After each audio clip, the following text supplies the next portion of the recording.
Hello বন্ধুরা, কেমন আছো তোমরা সবাই? আশা করি অনেক অনেক ভালোই আছো। আর তোমাদের ভালোবাসায় আমিও অনেক ভালো আছি, কারণ তোমরা আমাকে যে পরিমাণে ভালোবাসা দিয়েছো এবং সাপোর্ট দিয়েছো তা আমি কোনোদিন ভুলতে পারবো না। তাই তোমাদেরকে মজা দেওয়ার জন্য আবারও একটি নতুন গল্প নিয়ে হাজির হলাম। গল্পটি শোনার মতো, আশা করি তোমাদের দাঁড়িয়ে যাবে এবং তোমরা হাতের কাজ করতে সবাই হেডফোন নিয়ে বসে যাও। যদি আমার গল্প শুনে মজা পাও তাহলে অবশ্যই আমার চ্যানেলটি সাবস্ক্রাইব করবে। তো চলো বন্ধুরা, আমরা কথা না বাড়িয়ে আসল গল্পে চলে যাই। আমার 14 বছর বয়সে মালকিন আমাকে তার বাড়িতে নিয়ে যান এবং আমাকে 500 টাকা দিয়ে মালকিন নিজের শরীরে ম্যাসেজ করাতেন। আমি 500 টাকায় রাজি হয়ে মালকিনের শরীরে ম্যাসেজ করতাম। কিন্তু একদিন রাতে মালকিন বলতে শুরু করলেন, প্রতাপ, আজকে রুমের লাইটটা বন্ধ করে দাও। আমি চুপচাপ লাইটটা বন্ধ করে দিলাম। আমি জ্ঞান হারিয়ে ফেললাম যখন মালকিন, আমি যে বয়সের মধ্যে দিয়ে যাচ্ছি, এই সময়টা একটা ছেলের জন্য অনেক কঠিন সময়, কারণ তাদের মনোযোগ তাদের সামনে উপস্থিত মহিলাদের দিকে পড়ে। এমন অবস্থায় কারো শরীরে মালিশ করা আমার জন্য খুব সমস্যার সৃষ্টি করে। যখন মালকিন আমাকে তার শরীরে ম্যাসাজ করতে বললেন, কিছুক্ষণ অবাক হয়ে তার দিকে তাকিয়ে রইলাম। আমি কিভাবে এটা করব? এটা খুবই লজ্জার বিষয়। কিন্তু আমার বাবা বলেছিলেন, মালকিনের কোনো কথায় না করবি না, তিনি অনেক দয়ালু মনের মহিলা। তুই যদি তার মনে জায়গা করে নিতে পারিস তবে তিনি তোকে বেতনের চেয়েও বেশি টাকা দেবেন। তিনি আমাকে টাকা দিয়েছেন, তাও 500 টাকা, এবং বললেন, এই টাকাটা শুধু তোমার। আমি অনেক খুশি হয়েছিলাম, কিন্তু যখন তিনি আমাকে তার শরীরে তেল দিয়ে ম্যাসাজ করতে বললেন, আমি হতভম্ব হয়ে তার দিকে তাকিয়ে রইলাম। তিনি কিভাবে একটা ছেলেকে দিয়ে ম্যাসাজ করাতে পারেন? আমি কিছু বললাম না, কিন্তু অনেক নার্ভাস ছিলাম। তিনি আমাকে তার রুমে নিয়ে গেলেন, তারপরে বিছানায় শুয়ে তার শরীরে তেল দিতে বললেন। আমি যখন তার শরীর থেকে তার পোশাকটা তুলে দিলাম, তখন আমার চোখ বড় বড় হয়ে গেল। তিনি আমাকে যে তেল দিয়েছিলেন, আমি চোখ বন্ধ করে আমার হাতে কিছুটা নিয়ে তার শরীরে দিতে থাকলাম। আমার একমাত্র চেষ্টা ছিল কাজে অনেক মন দেওয়া। আমি একবারও তার শরীরের দিকে তাকাইনি, আমি শুধু চোখ নামিয়ে ম্যাসাজ করেছিলাম। আমার মনে আছে যে আমি যখন এখানে কাজ শুরু করি, প্রথম দিকে কাজের সময় অনুসারে আমি যখন মালকিনের ঘরে প্রবেশ করলাম, তখন মালকিনকে কিছুটা অন্যরকম দেখাচ্ছিল। তার চেহারায় অদ্ভুত পরিবর্তন লক্ষ্য করলাম তিনি ঘামে ভিজে যাচ্ছিলেন। আমি জানি না তার কি হয়েছিল। আমাকে দেখা মাত্রই সে হঠাৎ সোজা হয়ে আমার দিক থেকে অন্যদিকে তাকাতে থাকল। আমি কিছুটা অবাক হয়ে মালকিনের দিকে তাকিয়েছিলাম। আমার মনে হলো মালকিনের শরীরটা ভালো নেই। আমি সবসময় নীরবে মালকিনের সেবা করতাম, কিন্তু আজ আমি কিছুটা বাধা নিয়ে মালকিনের দিকে তাকিয়ে তাকে জিজ্ঞেস করলাম, মালকিন, আপনি ঠিক আছেন তো? আপনাকে অন্যরকম দেখাচ্ছে মনে হয়। আমি আমার মালকিনকে মন থেকে সম্মান করতাম এবং আমি তার জন্য চিন্তিত থাকতাম, কারণ তিনি কেবল আমার মালকিনই ছিলেন না, আমার কাছে তিনি একজন অনেক ভালো অভিভাবক ছিলেন। তিনি ছোটবেলা থেকেই আমাকে সাহায্য করেছিলেন এবং তিনি আমার দুঃখী জীবনকে সুখী করে তুলতে অনেক সাহায্য করেছিলেন। আমি কষ্টে ছিলাম, কিন্তু তার দেওয়া টাকা আমার জীবন পরিবর্তন করে দেয়। আমার বাড়ির অবস্থা পরিবর্তন হয়ে যায়। আমার প্রশ্নে মালকিন নাতে মাথা নেড়ে আমাকে আশ্বস্ত করলেন যে তিনি একেবারে ঠিক আছেন, কিন্তু তার মুখে স্পষ্ট দেখা যাচ্ছিল যে তিনি কিছু লুকাচ্ছেন এবং তিনি অনেক টেনশনে আছেন। কয়েক মাস ধরে তার বাড়িতে কাজ করছি। আজকে প্রথমবার যখন তিনি আমাকে ম্যাসাজ করতে বললেন, আমি অনেক ভয় পেয়েছিলাম, কারণ সব বাড়িতে তিনি একাই থাকতেন, না স্বামী না কোনো সন্তান। এই কথাটা শুনে আমি প্রথমে চুপ হয়ে গেলাম, কিন্তু আমি মালিশ করলাম, সারাক্ষণ আমার হাত কাঁপছিল। আমি ভেবেছিলাম মালকিন একদিনের জন্য আমাকে দিয়ে এই কাজটা করাবেন, কিন্তু এখন তিনি আমাকে দিয়ে প্রতিদিন মেসেজ করানো শুরু করলেন। আমি মালকিনের কোনো কাজে এতটা খারাপ মনে করিনি, কারণ তিনি কোনো উদ্দেশ্য নিয়ে আমাকে দিয়ে কোনো কাজ করাতেন না। কিন্তু যখন আমি একা রুমের মধ্যে তাকে তেল ম্যাসাজ করতাম, তখন আমার অনেক খারাপ মনে হতো। একটা অদ্ভুত বিষয় হলো যে আমি মালকিনকে ম্যাসাজ করা শুরু করার পর থেকে মালকিন আমার দিকে অনেক ভালোবাসার চোখে তাকাতে থাকল। আগে তিনি আমাকে 500 টাকা দিতেন, কিন্তু এখন 1000 টাকা দিতেন। তার এই ভালোবাসায় আমি বিরক্ত হয়ে গেছিলাম। কিন্তু আজও প্রতিদিনের মতো আমি তেলের বোতল হাতে নিয়ে ম্যাসাজ করতে গেলাম। আমি 14 বছর বয়স থেকে মালকিনের শরীরে ম্যাসাজ করে আসছি। এই কাজটি আমাকে অনেক বিভ্রান্ত করত। আমার মালকিনের উপর রাগও হতো, কারণ তিনি আমাকে দিয়ে এসব কাজ করাতেন, কিন্তু আমি এসব করতে বাধ্য ছিলাম। কারণ আমার টাকা চাই এবং কাজের বিনিময়ে আমার মালকিন আমাকে প্রতিদিন 500 টাকা দিতেন, তাই আমি নির্বে মালকিনের জন্য এই কাজটি করতে থাকলাম। অনেক পরে আমি বুঝতে পেরেছিলাম যে মালিকিন কেন আমাকে দিয়ে এই কাজ করাতেন। আমি তেল নিয়ে আমার মালকিনের বিছানায় বসলাম। তারপরে হঠাৎ মালকিন আমাকে বলল, প্রতাপ, ঘরের আলো নিভিয়ে দাও। আমি অবাক হয়ে মালকিনের দিকে তাকালাম। আমার কেমন যেন মনে হচ্ছিল, কিন্তু মালকিনকে কিছুই বলতে পারলাম না।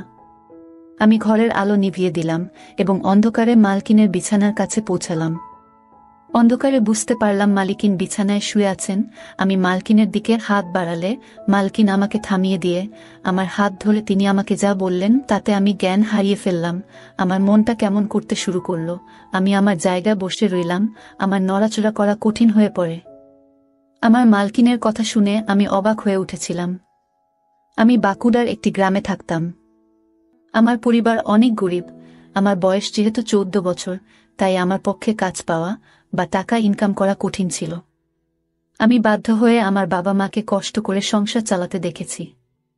তারা অনেক কষ্টে ছিল, কিন্তু আমি তাদের কোনো সাহায্য করতে পারিনি। আমি অনেক আবেগী ছিলাম, কিন্তু কোনোভাবে টাকা ইনকাম করে তাদের সাহায্য করতে পারিনি, যাতে তাদের একটি ভালো জীবন দিতে পারি। লেখাপড়া করা আমার স্বপ্ন ছিল, কিন্তু আমি জানতাম যে আমাদের কাছে লেখাপড়া করার টাকা নেই। আমাদের বাড়িতে খাওয়া দাওয়া করাই অনেক কঠিন ছিল, তবে আমি জানতাম যে আমি যদি আমার শখ প্রকাশ করি তবে আমার মা বাবা এত কষ্টের মধ্যেও নিশ্চয়ই আমাকে পড়াতেন। কিন্তু আমি এতটা স্বার্থপর ছিলাম না, তাই নিজের শখগুলোকে নিজের মধ্যে দমিয়ে রেখেছিলাম এবং এই জিনিসটি আমাকে আরও অসহায় করত। সেই দিনগুলিতেই মালকিন আমার জীবনে এসেছিলেন। মালকিন একজন বয়স্ক মহিলা এবং একা থাকতেন। তার স্বামী তাকে ছেড়ে দিয়েছিলেন এবং তার কোনো সন্তান ছিল না। তবে তার অনেক টাকা ছিল, তার অনেক জমিজমাও আমাদের গ্রামে ছিল। মালকিনের নিজের জমিতে কিছু গুরুত্বপূর্ণ কাজ ছিল, তাই আমাদের গ্রামে আসার পর তিনি আমাকে দেখে আমার দিকে তাকিয়ে জানতে চাইলেন আমি কেন স্কুলে যাই না এবং কেন আমি পড়াশোনা করি না। আমি দুঃখের সাথে তাকে আমাদের অবস্থার কথা বললাম এবং বললাম যে আমি আমার পরিস্থিতির কারণে পড়াশোনা করতে পারিনি। পড়াশোনা করলে আমাদের ঘরে খাওয়া দাওয়া বন্ধ হয়ে যাবে। আমার কথা শুনে মালিকিন চিন্তায় পড়ে গেলেন। এরপর তিনি আমাদের বাড়িতে এসে আমার বাবা মায়ের সাথে কথা বললেন এবং বললেন যে বাড়ির ছোটখাটো কাজের জন্য তার আমার বয়সী একটি ছেলে দরকার। আমার বাবা মা তখনও চিন্তায় ছিলেন যে কিভাবে তারা তাদের ছোট ছেলেকে এত কম বয়সে কাজে দিবেন এবং সম্ভবত তারা ভাবছিলেন যে আমি হয়তো তাদের ভুল বুঝব, কিন্তু আমি এগিয়ে গিয়ে তার কাজ করতে রাজি হলাম। আমার কথা শুনে মালিকিন অনেক খুশি হয়েছিলেন। তখন আমি কিছুই জানতাম না। আমি শুধু ভেবেছিলাম মালিকিন তার ইচ্ছানুযায়ী ছোটখাটো কাজ করাবেন আর আমি সব কাজ করতেই রাজি ছিলাম। আমি অনেক খুশি মনে রাজি হলে আমার বাবা মাও চুপ হয়ে গেলেন। মালকিন আমার বাবা মায়ের হাতে বেশ কিছু টাকা দিয়েছিলেন এবং তাদের কথা দিয়েছিলেন যে তিনি প্রতি মাসে টাকা পাঠাবেন, যাতে আমাদের বাড়ির কষ্ট দূর হয়। মনে মনে আমি অনেক খুশি ছিলাম। আমার স্বপ্ন সত্যি হতে চলেছে, কারণ আমি সবসময় আমার বাবা মায়ের অবস্থা পরিবর্তন করতে চেয়েছিলাম। আমি আমার জিনিসপত্র গুছিয়ে মালকিনের সাথে শহরে চলে এলাম। মালকিনের শহরের সুন্দর বাড়ি ছিল। এত সুন্দর বাড়ি আমি জীবনে প্রথম দেখেছিলাম। মালকিন আমার থাকার জন্য একটি রুম দিয়েছেন। রুমটি খুবই ছোট, কিন্তু অনেক সুন্দরভাবে সাজানো ছিল। রুমে দামি দামি আসবাবপত্র রাখা ছিল। আমার মনে হচ্ছিল যেন ঘরটা আমার স্বপ্নের মতো তৈরি করা হয়েছে। মালকিন আমাকে ছোটখাটো কাজ বুঝিয়ে দিলেন, যার মধ্যে রোজ তার গাড়ি পরিষ্কার করা, রাতে তাকে পানি দেওয়া এবং দিনে 3 বার খাওয়ার বাসনপত্র পরিষ্কার করা ইত্যাদি। এই কাজগুলো আমার মতো গরিব একজন ছেলের পক্ষে অনেক সহজ ছিল। মালকিনের বাড়িতে বাইরে থেকে রান্না করা খাবার আসত এবং মালিকিন তার সাথে আমাকেও খেতে দিতেন। প্রথম দিনই আমাকে ভালো পোশাক দেওয়া হয়েছিল, জুতাও কিনে দিয়েছিলেন। মালকিনের দয়া এখানেই শেষ হয়নি। তিনি আমাকে বলেছিলেন যে তিনি খুব শীঘ্রই আমাকে একটি ভালো স্কুলে ভর্তি করাবেন, যাতে আমি আমার পড়াশোনা চালিয়ে যেতে পারি। শুনে আমি অনেক খুশি হয়ে গেলাম। কিন্তু রাত নামার সাথে সাথে মালকিন আমাকে তার ঘরে ডেকে একটি সুগন্ধযুক্ত সিসি দিয়ে বললেন, আমার শরীরে মেসেজ করো। আমি মাথা নেড়ে তাড়াতাড়ি তেল এনে মালকিনের পায়ের কাছে গিয়ে বসলাম। আমি ভেবেছিলাম যে আমাকে মালকিনের পা মেসেজ করতে হবে এবং আমি খুশি এটি করতে রাজি ছিলাম। কিন্তু মালকিন আমাকে থামিয়ে তার শরীরের নিচের দিকে মেসেজ করতে বললেন। এটা করতে আমার লজ্জা করছিল, কিন্তু কোনোরকমে আমি মালকিনের শরীরে মেসাজ করলাম। আমি তারপর উঠে রুম থেকে চলে গেলাম।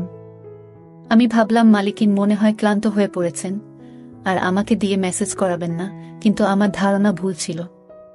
আমি অনেক চালু ছেলে ছিলাম, তাই সব কাজ তাড়াতাড়ি করে ফেলতাম, কিন্তু রাত নামলেই আবার একইভাবে মালকিন আমাকে রুমে ডেকে এক শিশি তেল দিলেন। এটা ভেবে মন খারাপ হয়ে গেল যে আজকেও আমাকে মালকিনের মেসেজ করতে হবে। পা পর্যন্ত তো ঠিক ছিল, কিন্তু মালকিন আমাকে দিয়ে যেখানে মেসেজ করাতেন সেটি আমার কাছে অস্বস্তিকর ছিল। আজও আমি কোনোরকমে মালকিনের মেসেজ করে তার দিকে তাকালাম। তিনি শান্তিতে ঘুমাচ্ছিলেন। আমি বুঝতে পারছিলাম না মালকিন এতে কি সুখ পান। মালকিনের কাজকর্ম আমাকে অবাক করছিল। 3 দিন পরেই মালকিন আমাকে একটি ভালো স্কুলে ভর্তি করিয়েছিলেন। আমি আমার মালকিনের জন্য পাগল ছিলাম, কিন্তু আমার মালকিনের মেসেজ করতে ভালো হতো না। মালকিন এটি তার রুটিনে পরিণত করেছিলেন, আর প্রতিদিন সে আমাকে মেসেজ করতে বলতেন। আমি তার অনুগ্রহে ছিলাম, তাই আমি না করতে পারছিলাম না। তাই কিছু না বলে আমি আমার মালকিনকে মেসেজ করতে থাকলাম। মালকিন সম্ভবত বুঝতে পেরেছিল যে আমি তার মেসেজ বিরক্তি নিয়ে করি, সেজন্য আমার বেতন বাদেও তিনি আমাকে প্রতিদিন 500 টাকা করে দিতে থাকলেন, এবং আমি আনন্দের সাথে টাকার জন্য এই কাজটি করতে থাকলাম। এইভাবে আমি মালকিনের বাড়িতে অনেক দিন ছিলাম, এবং এখন আমি এতে অভ্যস্ত হয়ে গেছি। মালকিনের একটি ভালো অভ্যাস ছিল যে মাস শেষ হলেই তিনি আমাকে না বলেই আমার বাড়িতে টাকা পাঠিয়ে দিতেন, যা আমার বাবা মায়ের জীবনকে সহজ করে দিয়েছিল। আমিও অনেক কষ্ট করে পড়াশোনা করছিলাম যে সারা জীবন যাতে আমাকে মালকিনের মতো মহিলাদের বাড়িতে থেকে তাদের ইচ্ছা পূরণ করতে না হয়। একদিন আমি প্রতিদিনের মতো মালকিনের মেসেজ করতে তার রুমে গেলে মালকিন আমার দিকে একভাবে তাকাতে থাকলেন। তাকে মেসেজ করার সময় আমার মুখে সবসময় একটা সমস্যার ভাব থাকত, এবং আমি এভাবেই তার মেসেজ করতাম, এবং মালকিনও এটা অনুভব করতেন। তাই মালকিন আমার দিকে মনোযোগ দিয়ে তাকিয়ে তারপরে বললেন যে আমি জানি আমার এই কাজটা করতে তোমার খারাপ মনে হয়, কিন্তু আমি অসহায়, তাই তোমার খারাপ মনে হওয়া সত্ত্বেও তোমাকে দিয়ে এই কাজটা করিয়ে নিই। মালকিনের মুখে হাসি ভাব ফুটে উঠল। আমি কিছু বুঝতে না পেরে মালকিনের দিকে তাকাতে থাকলাম। আমি বুঝতে পারিনি, তাই মালকিন আমাকে তার বাধ্যবাধকতার কথা বললেন, আর লজ্জায় আমার অবস্থা খারাপ হতে থাকল। মালকিন আমাকে বললেন যে তার শরীরে সমস্যা রয়েছে, যার কারণে তিনি মেসেজ না করিয়ে রাতে ঘুমাতে পারেন না। মালকিন এই কাজের জন্য নার্স রেখেছিলেন, কিন্তু তারা সবাই কোনো না কোনো অজুহাত দেখিয়ে কখনো কখনো তাড়াতাড়ি মেসেজ করে, আবার কখনো কখনো মেসেজ না করেই চলে যায়। বাধ্য হয়ে মালকিন আমাকে কাজে রাখেন, এবং তিনি আমার এত উপকার করতেন যাতে আমি তার মেসেজ করতে না বলতে না পারি। এসব কথা বলে মালকিন চুপ করলেন, আর আমি মালকিনের কথায় অনেক লজ্জিত হলাম, এবং আমার আচরণের জন্য আমার খুব খারাপ মনে হচ্ছে। যে মহিলা আমার এত উপকার করেছেন তাকে নিয়ে আমি খারাপ কিছু ভেবেছি বলে আমি আফসোস অনুভব করছিলাম। এই রোগের কথা শুনে আমি আমার মালকিনের মেসেজ আমার সমস্ত মন দিয়ে করতাম এবং কখনো বিরক্ত হতাম না। মালকিন আমাকে খুশি করতেন। আমি এখন বড় হয়ে গিয়েছি এবং মালকিন অনেক বৃদ্ধ হয়ে গিয়েছেন। একদিন আমি মালকিনকে মেসেজ করতে তার রুমে গিয়ে দেখলাম মালকিনের অবস্থা অনেক খারাপ। আমি জিজ্ঞাসা করলেও মালকিন আমাকে কিছুই বললেন না। আমি যখন মেসেজ করা শুরু করলাম, প্রথমবারের মতো মালকিন আমাকে লাইট অফ করতে বললেন। আমি অবাক হয়েছিলাম, কিন্তু আমি তার কথা মেনে লাইট বন্ধ করে তার কাছে গিয়ে বসলাম। এমন সময় মালকিন আমার হাত ধরে আমাকে বললেন, আজ আমার শরীর অনেক খারাপ মনে হচ্ছে, আর শরীরেও ব্যথা হচ্ছে। আমার মনে হচ্ছে আমার সময় ঘনিয়ে এসেছে। মালকিনের কথা শুনে আমি ঘামতে থাকলাম। আমি নীরবে বসে রইলাম। মালকিন বললেন, তোমার যত্ন আমার মন জয় করে নিয়েছে। আমার যদি ছেলে থাকতো তবে তোমার মতো আমার যত্ন নিত। আমি তোমাকে আমার ছেলে মনে করি। আমি আমার সমস্ত সম্পত্তি তোমার নামে করে দিয়েছি। নিজের খেয়াল রেখো। মালকিন এই কথা বলেই তার হাত নিচে পড়ে গেল। আমি তাড়াতাড়ি উঠে লাইট অন করে মালিককে দেখে দ্রুত ডাক্তারকে ডাকলাম। মালকিন একেবারে স্থির। ডাক্তার চেক আপ করে মালকিনকে মৃত ঘোষণা করলেন। আমি হতভম্ব হয়ে কাঁদতে কাঁদতে পাগল হয়ে গেলাম। মালকিন আমার মায়ের মতো ছিলেন, যদিও তিনি আমার মা ছিলেন না, কিন্তু আমাদের মধ্যে সম্পর্কটা মা ছেলের মতোই ছিল। আর তার উকিল পরের দিনই তার সমস্ত সম্পত্তি আমার হাতে তুলে দিয়েছিলেন। আমি অনেক বড়লোক হয়ে গেছি এবং আমি মালকিনের বাড়িতেই থাকি। আমার বাবা মাও আমার সাথে থাকেন। আমার জীবন অনেক সুন্দর হয়ে উঠেছে। আমার মালকিন অনেক সুন্দর মনের মহিলা ছিলেন। বন্ধুরা, আজকের ভিডিওটা এখানেই শেষ করলাম। অনেক কষ্ট করে ভিডিওটি আপনাদের জন্য বানিয়েছি। যদি ভিডিওটি আপনাদের ভালো লেগে থাকে তাহলে একটা লাইক করবেন এবং চ্যানেলটি অবশ্যই সাবস্ক্রাইব করবেন। এই আশা ব্যক্ত রেখে আপনাদের কাছ থেকে বিদায় নিচ্ছি আমি। দেখা হবে আগামীকালের নতুন কোনো ভিডিওতে। সে পর্যন্ত সবাই ভালো থাকুন, সুস্থ থাকুন। ধন্যবাদ।